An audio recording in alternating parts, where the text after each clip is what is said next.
Hi, it's Michael here in the ASP product training room, and in today's video we're going to go into a little depth on the armorer side of things and show you how to replace one or more disc locks in an ASP Talon or T-Series baton. Now, in the vast majority of cases, you should never need more than routine maintenance, that is, cleaning and lubrication, to keep a Talon lock baton operating quickly and smoothly for years. However, there may be a time when you find the baton isn't operating properly, either it's not opening properly or not closing properly, and cleaning and lubrication don't seem to fix it. And in that case, you may need to replace one or more of the disc locks that operate inside the various tubes of the baton. So we're going to go into detail about how to perform that field service. The first step to disassembling a Talon lock baton is to remove the tip so that you can remove the tubes from the back of the baton. And in order to do that, you need to heat the tip to burn off the Loctite that holds the threads tightly in place. So we're going to need a few supplies for this process. We need a high heat source. We use a portable propane torch. We need some water to cool things down, a pair of pliers. Later on, we're going to need some Loctite to reattach that tip. And you might find a small pocket knife might come in handy a little bit later in the process as well, and I'll show you that soon. So in order to remove this tip, and I'll go through it without the flame on first, we're going to want to heat just below the tip at the end of the shaft and rotate the shaft in the flame for about 10 or 15 seconds, and then take it out, and we're looking for a puff of smoke that indicates that the Loctite is cooked off and the threads are released so that we can unscrew it. If not, we're going to put it back in the flame, rotate it a little more, look for that telltale bit of smoke, and so on. So we're going to go ahead and do that right now. And once we see that smoke, we want to go to the pliers and start working that tip off. So we rotate just under the tip at the end of the shaft for 10 or 15 seconds at a time. Look for some smoke.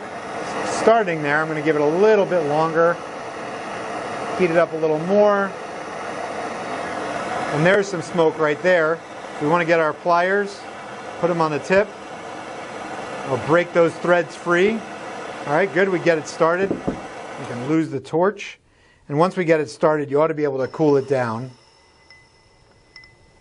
so that you can go ahead to the next step of the process. Once the tip is cooled down, you can fully remove it. Set it aside. You're obviously going to need it later. And then fully close the baton, unscrew the end cap, and once that's done, you can pull the center and end tube section out from the grip tube section. And what you're seeing here, these two silver areas, those are the disc locks that give the Talon disc locking system its name, and they work exactly the same as drum brakes. They push outward on the inside of the tube, and they're held in place by this alignment rod that's connected to the push button or cap, depending on which Talon you have. So in order to remove these discs, you need to pull the alignment rod out carefully and hold them in place while you do so, or they're going to spring out. So you pull that rod out, and then you're going to have two halves of the disc lock and two springs that come out. And that is the disc lock for the center tube section. To get the next set out, you're going to put the rod back in and pull, and that's going to lock these calipers or these disc locks back in place.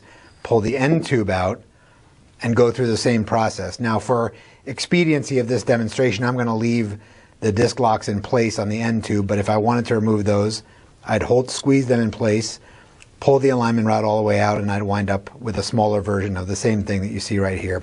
So I'm going to put this end tube back in place in the middle tube, and once that is back in place, you can safely pull the alignment rod out because the disc locks are captive inside that tube, and we can go to work on just this set of discs. So we're going to take this one half of the disc lock, and we're going to put it in this slot so that the gap, the open space, is facing the end of the tube, so that when they interlock, you can see here hopefully, they're going to interlock like that. Now here's where it gets a little tricky, and you may have to be patient and practice a little bit. These two little springs have to sit in those detents, and you might find a pocket knife or even a toothpick some people use to get those to seat in the right place, maybe tweezers. And once they are seated,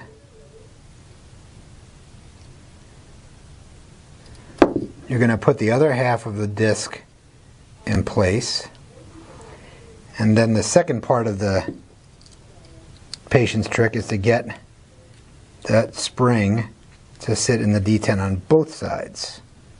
So I'm working that around in there so that it will hopefully find its way into that little dimple. I can then put the alignment rod back in place, put that whole assembly back into the grip tube, make sure that it's working fine, and then what you're going to do is take your tip,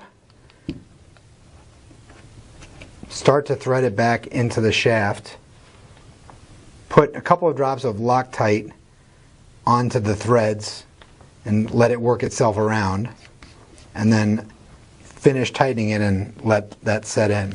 And then you should have a perfectly smoothly functioning Talon baton. I hope you found that video helpful. Go out there and be safe.